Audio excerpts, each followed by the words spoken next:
Have you ever wondered about the meaning of common pagan terms? Today, we're diving into the fascinating world of pagan terminology. Understanding these terms not only enriches one's knowledge but also strengthens the bond within the community by fostering a shared language. We've structured this video to present terms in alphabetical order, ensuring a systematic and easy-to-follow guide through this intricate web of words. So, are you ready to embark on this enlightening journey? Let's get started with the first term. Beginning with A, let's delve deeper into some of the most common pagan terms. An adept is an individual who is highly skilled or proficient in a particular area of practice in paganism, such as rituals, spells, or divination. We also have Akasha spirit, denoting the fifth element in many pagan practices, a spiritual force that pervades the universe.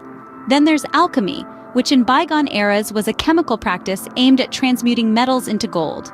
Today, it symbolizes transformation and creation, often of the self. Let's not forget astral projection, a term referring to the spirit leaving the body to travel. Aphelion and Aphrodite, two pagan holidays celebrated for the furthest point the earth travels from the sun and the Greek goddess of love, respectively. The last A term is altar, a sacred space used for performing rituals and offerings, the heart of many pagan practices. Moving on to B, we have besom, a term for a witch's broom, used in many purification and protection. Beltane, another important pagan holiday, is a springtime festival traditionally celebrated with bonfires. Binding is another B term, representing a form of spellwork intended to prevent harm. C brings us to candle magic, a prevalent form of spellwork in paganism, using the color, shape, and flame of a candle to center the mind and actualize intentions. Coven refers to a community or group of witches, while Ternunos is the horned god of the wild, worshipped in various traditions. There's also the crone, the third aspect of the triple goddess symbolizing wisdom and death. Lastly, we have D, starting with divination. This is the art of using rituals and tools to foresee future events or discover hidden knowledge. Drawing down the moon, another D term, is a ritual that involves invoking the power of a goddess during a full moon. Dianic Wicca, a tradition of witchcraft that worships the goddess Diana. Indeed, it's a captivating world, isn't it? Stay tuned for our next set of terms. Venturing further into our alphabetical exploration, we now dive into terms starting with E through I.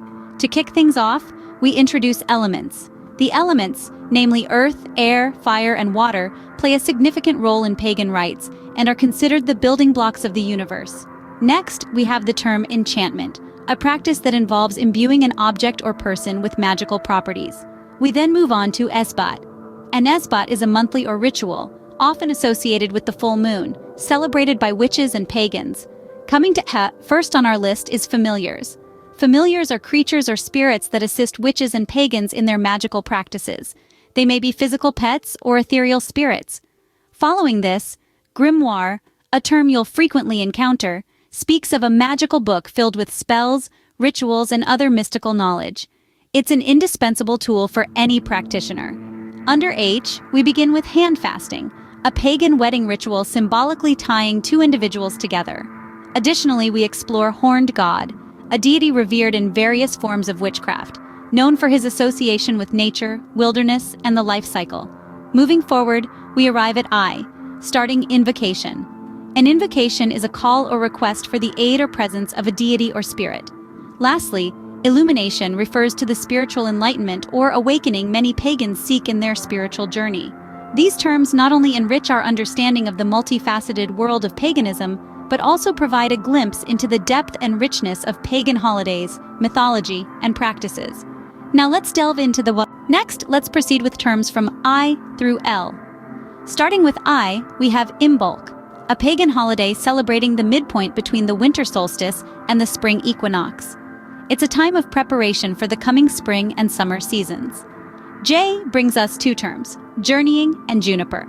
Journeying is a form of meditation or trance work where one travels to other realms or realities to gain or knowledge. It's a form of spiritual exploration.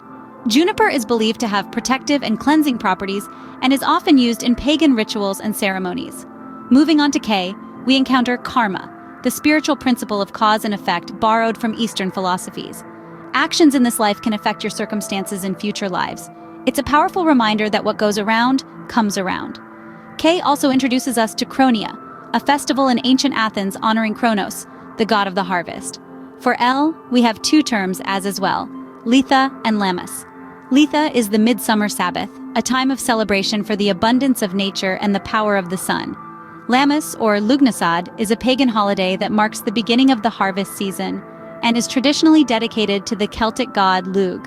Isn't it fascinating to learn about these terms and their significance in various spiritual and pagan practices? Now, we have concluded this part of our alphabetical spiritual journey. We've reached the final part of our alphabetical journey with terms from M through P. Let's dive right in. Starting with M, we have the term magic, not to be confused with stage magic. This refers to the spiritual practice of influencing the world through supernatural means.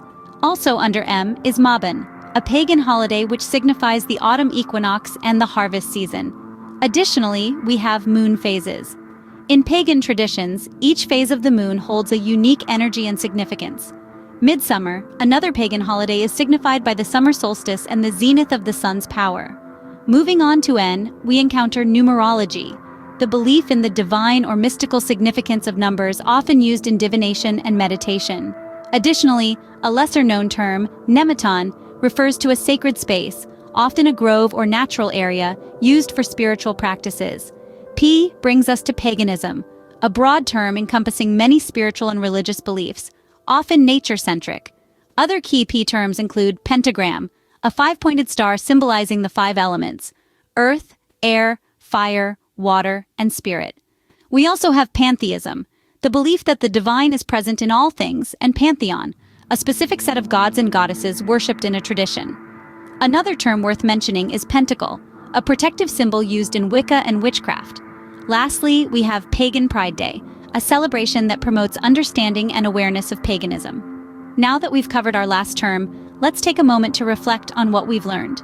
We've journeyed from A, with terms like adept and alchemy, right through to P, exploring concepts like magic, Mabon, midsummer, nematon, pantheism, pantheon, pentacle, and Pagan Pride Day. Each term carries its own weight and significance within the pagan community, helping to shape a rich and diverse spiritual landscape. Remember, understanding these terms is not just about learning definitions. It's about appreciating the depth and breadth of pagan traditions and practices. Understanding these terms brings us closer to the rich cultural heritage of paganism. Thank you for joining us on this enlightening journey. Until next time, keep exploring and learning. Moving on to the next set of terms, we start with Q and go through T. Starting with Q, we encounter quarters. In the context of paganism, quarters refer to the four cardinal points in a magic circle, each representing one of the four classical elements: earth, air, fire, and water.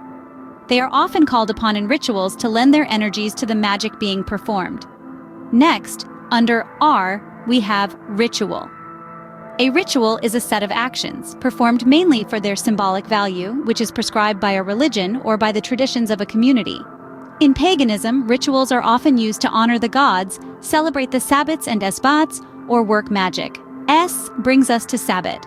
A Sabbat is one of the 8 seasonal festivals observed by many pagans, Wiccans, and witches. These Sabbats celebrate the cycles of the earth and the changes in the seasons. Lastly, under T, we have tarot. Tarot is a deck of cards used for divination, meditation, and spiritual growth. The tarot deck is made up of 78 cards, each with its own imagery, symbolism, and story. These terms provide a deeper understanding of the practices and beliefs in paganism. It's important to remember that each term carries its own significance, and understanding these terms brings us closer to appreciating the rich cultural heritage of paganism. As we continue our journey, let's delve into the final set of terms in our next segment. Until then, keep exploring and learning. Finally, we've reached the end of our alphabetical journey with terms from U through Z. Starting with U, we have uncasting. Uncasting is the act of taking down a magic circle after a ritual is completed. It is just as important as casting the circle, as it symbolizes the end of the ritual and the release of energies. Moving on to V, we find vernal equinox, a Sabbat that celebrates the arrival of spring. It is a time of balance, with equal hours of daylight and darkness, and it represents the rebirth and renewal of nature. Next, under W, we encounter Wicca. Wicca is a modern pagan witchcraft religion that was developed in England during the first half of the 20th century. It's rich in rituals and magic, and it honors the god and the goddess. For X, we have xenoglossy. Xenoglossy is the paranormal phenomenon of a person being able to speak or write a language that they could not have acquired by natural means. It's rare, but it has been reported in some spiritual and magical practices. It brings us to Yule. Yule is a Sabbath that celebrates the winter solstice, the shortest day of the year. It's a time of introspection, rest, and planning for the future. And lastly, under Z, we have Zodiac. The zodiac is a circle of 12 30-degree divisions of celestial longitude that is used in Western astrology. Each division or sign is associated with a constellation and has its own traits and meanings, and that's a wrap. We've covered a wide range of pagan terms from A to Z. Remember, these terms are more than just words. They represent a rich and diverse spiritual tradition. Keep exploring, keep learning, and until next time, blessed be.